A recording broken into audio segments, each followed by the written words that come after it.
Good day YouTube, it is the end of January and the weather is outstanding. Rather than sitting in the house, I thought I would take a little walk. Where am I walking to? That is a good question. I'm on the road to Punta Galera, but my intentions are to go to Cala Salada. Will I make it to Cala Salada?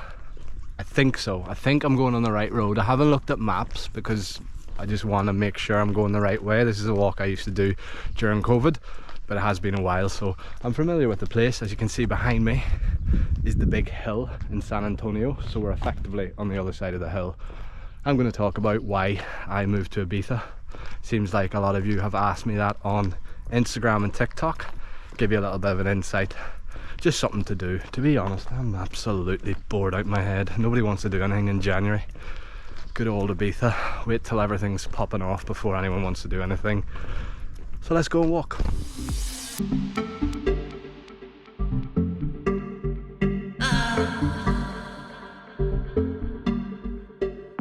So in case you're wondering as to why I made this video whilst going on a hike, well, this is one of the reasons that I came to the island.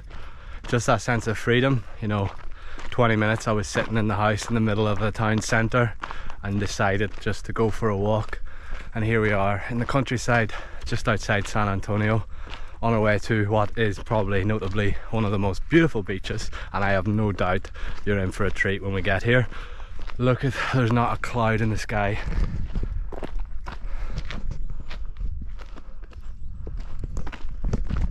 And I'll touch on more as we go. How has everyone been doing? Oh, I hear some Alsatians in the distance. There's a huge villa with like 5 Alsatian dogs. I won't be petting them. So yeah, getting back to it. How is everyone doing? Happy New Year. I know the last vlog was just a bit of an update vlog. I have been sitting twiddling my thumbs. A couple of meetings this morning, went out with my buddy Jason. He's going to put his boats in the water. So we had a little bit of work to do. He had a little bit of work to do. I left before they asked me to pick up a brush. But if you do want to rent a boat this summer, do let me know on my Instagram and I will put you in touch with people like Jason who are very trustworthy. We'll make our way down to the beach now. It's going to be another 30 minutes for me to get down there, so I'm not going to keep you on here for 30 minutes, and then I'll get back to more talking about Ibiza. So this is the little wall of uncertainty, because this way goes to Punta Galera and this is obviously blocked, but if I'm correct, this would take me onto the road to Cala Salada. I'm trying to think, there's like a fork, so if you're coming by Cala Salada, yeah, this must be the right way, then this should bring me eventually behind the restaurant of Cala Salada. Like I said, I do this a lot during COVID. Okay, yeah, I'm right. I think there's a left and a right.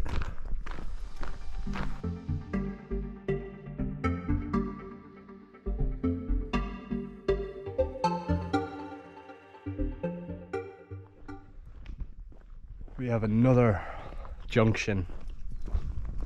The left would think it's going to Punta Galera, and then the right would probably take me. Oh yeah, I'm gonna bring it. Wait to see this for. I know exactly where I am now. Whoa, whoa, whoa! This is incredible. This is an incredible place to watch the sunset. By the way, if I just go down to the bottom of this hill and to the right, wait, you see it? Amazing. Oh, look at that! Look at that, man. If my memory's correct, we should be coming in here to like some cliffs.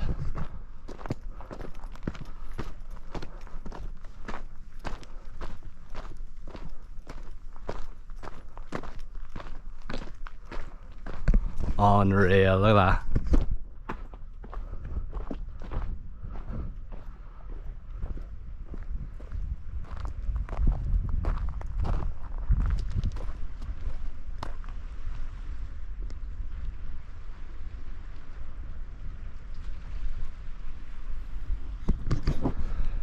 Not for the faint-hearted. I'm not walking any closer because that is one drop, and I don't know if you've seen on the news, one of the cliffs in Porag, on further towards the airport side of the island, collapsed a couple of days ago, but we're on rock.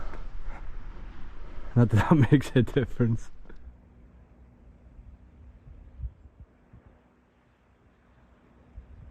And just like that, we're almost there. If you look closely, you can see Cala Salada between the trees. Still a fair walk, but we're here like in that hill where all the big villas are. I haven't met one person yet, and that's the way I like it. I'm here on my own, and it's about midday, it's about 3 p.m. It's about 20 degrees. I believe we're on a bit of a January heat wave, so I think Thursday it's estimated that it's going to go to 22 degrees, which is amazing. It's perfect temperature for me. It's a bit sweaty on my back because I've got the backpack on, but I'm not going to see another open place, so I needed to bring water with me. I know if I walk down here, it should bring us to this tennis court, and we will be right behind Cala Salada. Man, it's so nice to actually get out and do this.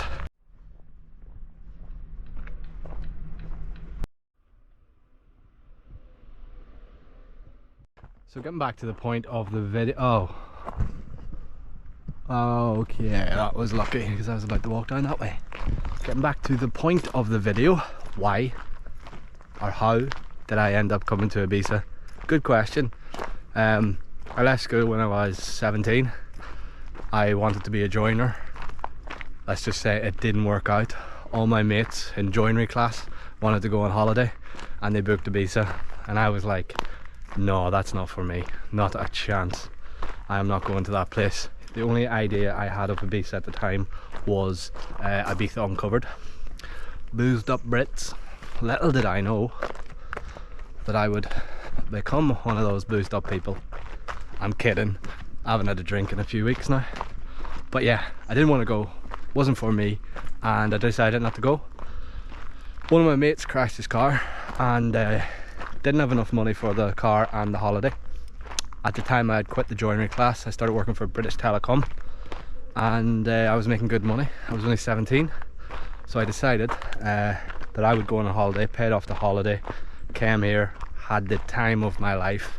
Those were the good old days. 2008, I turned 18 on the holiday, and just had the time of my life. Don't think I went to too many clubs. I think we went to Es Paradis. That was one of them. That was incredible. And then yeah, the time I got back to working at BT, I was just depressed. I said I can't do this anymore. A couple of the girls at work kind of egged me on to give it a shot, and here we are, standing in the bushes of Cala Salada, telling you my story. I'm just above the restaurant now. Look at this for a drop, and I will continue my story as we go down to the beach.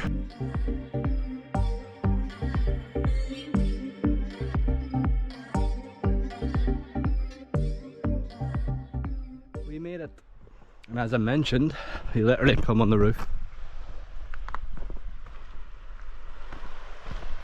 I do not advise going on the roof, obviously, but kind of get my drift.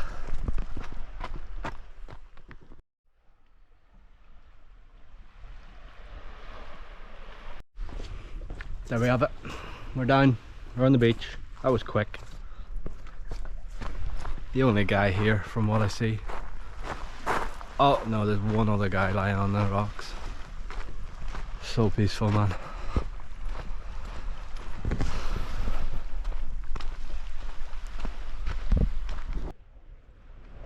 It is good to be back down in here. Give me a little bit of a reminder, get your finger out your bum doing and get out and about. The people have to see Ibiza. So anyway, getting back to the story.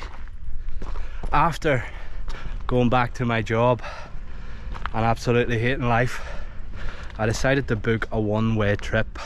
Funnily enough, with a guy that I met on holiday. He was Welsh. We both supported the same football team, and we met on holiday and we kept in contact. This was just before Facebook days, or Facebook was a thing.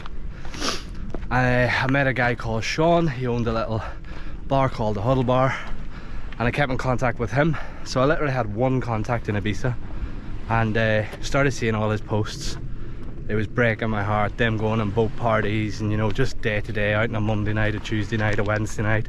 And I thought, I'm gonna have some of that. So I messaged them, and back then it was really easy to get a property, you know, like get a room. It was very easy, it was very common. A lot of British and Irish people would come to Ibiza, and there was no restrictions, there was no Brexit. Not that it ever affected me, because obviously I have an Irish passport. So I headed out around the 10th of May, I think, straight into the mix of the San Antonio's West End, and that's where I would start to work. Not really work, I struggled to get a job, but I remember getting a job with a guy called Nathan Viva, who's still a good friend of mine now on the island. He gave me a shot at PRing, and I smashed it. My first night, I think I made like 30 euros, but that kept me going. Then I got a job working with the Mambo group, doing the ticketing in the West End. So if you ever walked up the West End in 2010 to 2012 or 13, you probably would have passed me. I would have probably asked you, probably sold you tickets via the Mambo shop. And that's where we moved into doing 06 West, which you guys all obviously go to and buy the tickets, which I'm very greatly appreciative of that. And yeah, the rest is history. From working at the shop, it allowed me to go to all the clubs, and that's where I started working with Cream, Amnesia. Started doing a little bit of work with them, both on the street and at the club.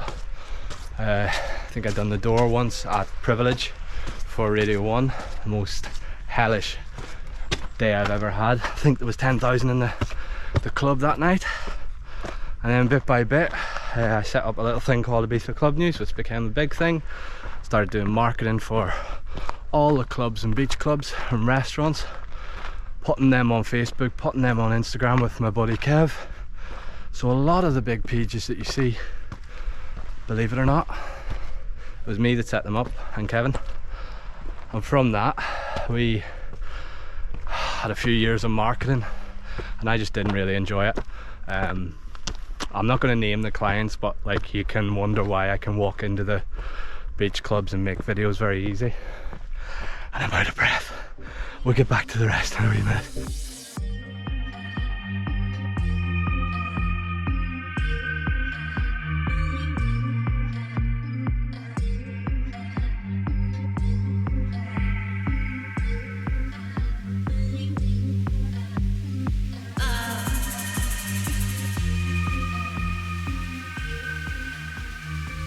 Now that I have caught my breath again, I'll get back to the story. So we were one of the only people sort of doing social media marketing in those days. This was basically when Facebook released their pages. There was no Instagram. I mean, Instagram came along quite shortly after that, and then that was a job of getting everyone on Instagram. And obviously there was no TikTok. There was Twitter. And in terms of Ibiza pages, there wasn't really anyone representing Ibiza other than the guys at Ibiza Spotlight, which were amazing. But I found that their content was very by the book, so they're working with a lot of places, and they kind of didn't really have freedom. I hope they don't mind me saying this, but they probably didn't have a bit of freedom as to say what they wanted to say, because they were getting paid a lot for their content. That's where Ibiza Club News were born, and we would just leak rumours, leak shit that we weren't not supposed to leak, but information that, you know, especially now there's lots of talk of what's happening in Ibiza. Am I wrong to tell you what's happening in Ibiza on the hearsay, you know, what rumours? So that's kind of what we were doing. Obviously, as that built momentum, we were getting followed by the likes of Tiesto, Armin van Buuren, and all these big DJs and Swedish House Mafia, and they were all sharing our content. So we became quite well known, but nobody knew who we were, and that was me. So I hid behind that profile for a fair bit, and then gradually, as I started to tell people, started to build relationships with the clubs. Then came along Ushuaia Beach Club, Beach Hotel. Started working alongside them kind of people, and High and Pasha and all these events and clubs. So I was never out of the clubs. I used to run the marketing at Boom Ibiza as well, with my mate buddy Kev, and literally spent every night in there. Got to go to places like Cipriani, downtown, you know, rubbing shoulders with Cesc Fabregas. Messi would be in the restaurant. I'll be sitting there in the corner like a dick wearing a shirt and tie. And, well, never a tie, but you know, shirt and blazer and shoes. Just not me. Really, looking back, it was good, but I hated it. Everybody's dripping in Gucci, still are. So that's kind of where we were with it.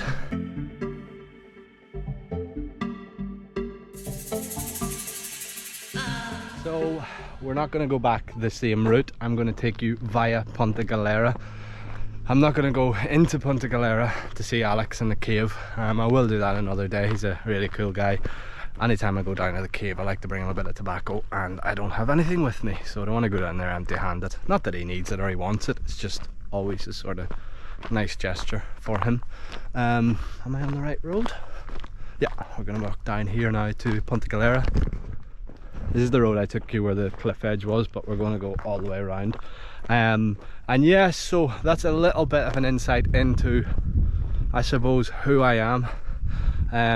Not to blow my own trumpet, I've done a lot of cool stuff. Looking back on it, it was fun, but I wanted to do my own thing, and that is where sort of the YouTube channel was born. You know, I have been, what, 14 years on the island now. A lot of my mates, say 30 of them in 2010 that were in my corner, are all gone. They're all happily married, houses, moved X where. I have a handful of really good friends still here in Ibiza. They're all family men, so I see them when I see them, and I just love being alone. And there's a lot of people I don't trust on the island at all. You know, that's just the way this place is.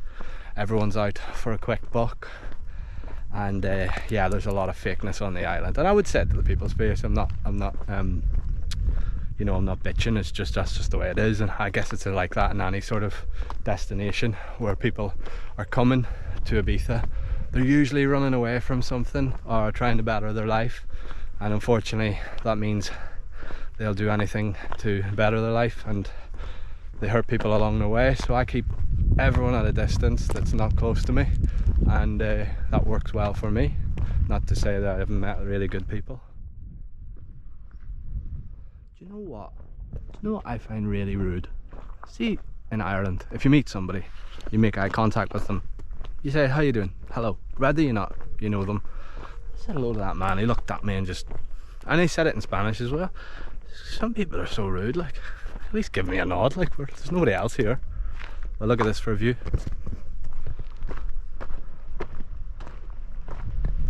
Ooh. So that's Punta Galera. Alex just lives in behind there, but I would have to go all the way around to get to him. So these are here for a reason. You can see we're here around Punta Galera. It's all flat rocks down here, and it's a very big drop, and it's always corroded, so yeah, it's not worth trying to be a bigger man.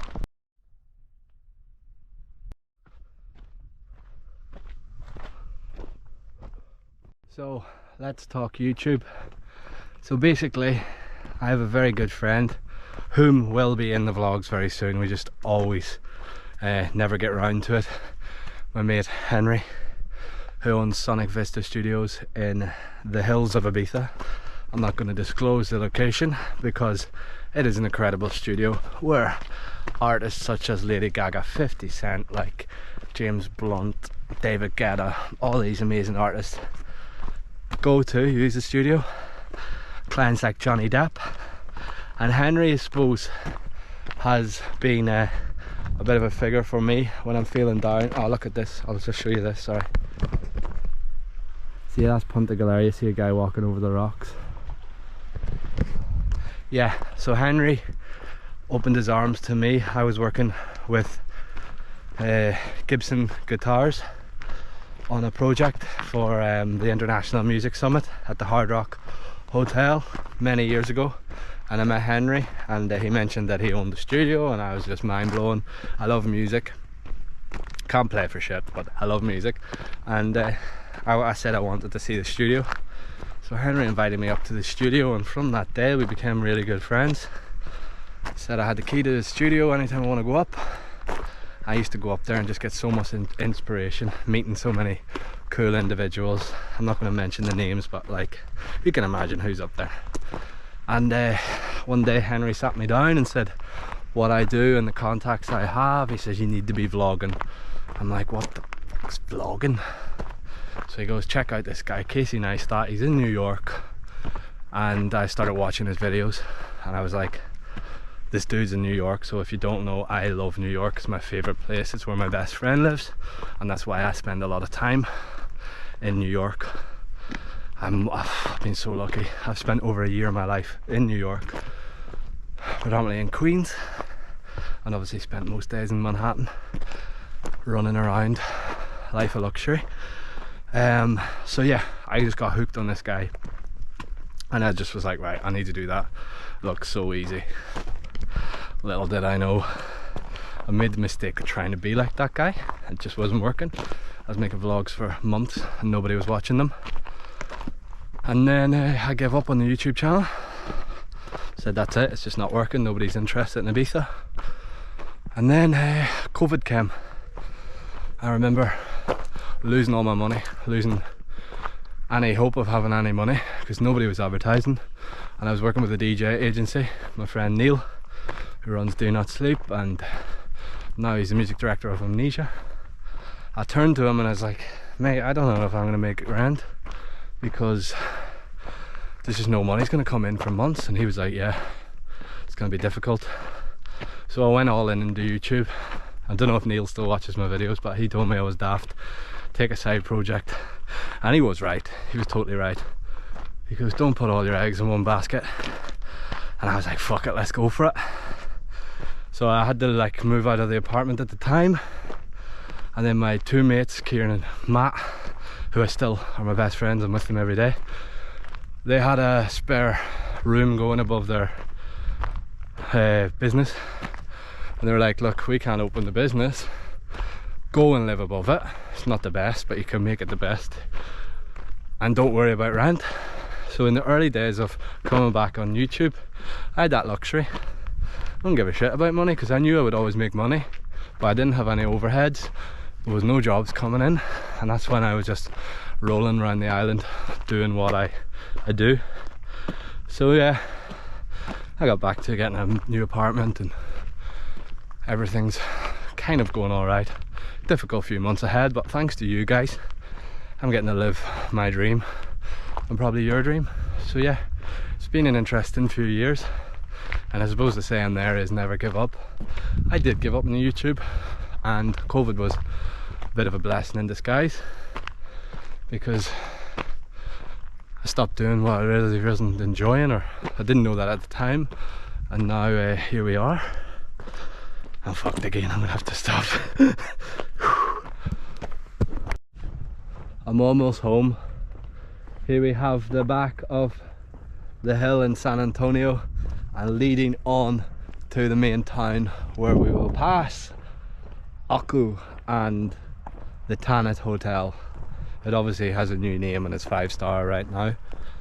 Feel a bit like the boys from Stand By Me, Teddy, Vernon, is it Gordy? Who else? Ah, crap, I can't remember all their names. That's my favourite movie. That's maybe why I like exploring and walking. If you haven't watched Stand By Me, it's one of an old American movies. I believe it is shot in Oregon. And always said one day I'm going to go there, and I will. I definitely will. Next time I have some money, I'm getting over to Oregon. I believe the Goonies is filmed there as well. Another one of my favourites. What a movie. So yeah, we're just leading way back into San Antonio.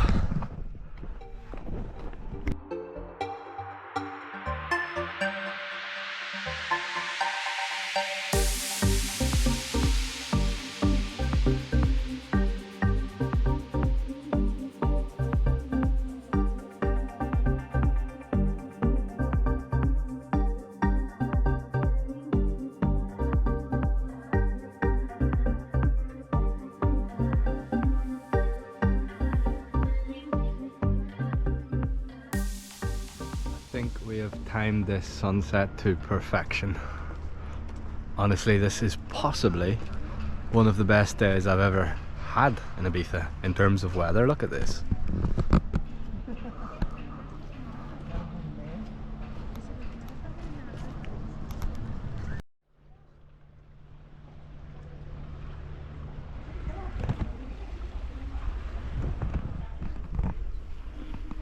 What a way to end this video. I want to take a special thank you to the people this week who purchased my Ibiza guide. You guys are the guys that keep these videos going, and I hope you find value. For those that don't know, I do a little Ibiza guide where I put all my recommendations of places to go, such as restaurants and little bits about different parts of the town, but mostly restaurants. So instead of sending me a DM, do purchase the Ibiza guide, and thank you for watching, and I'll leave you with this.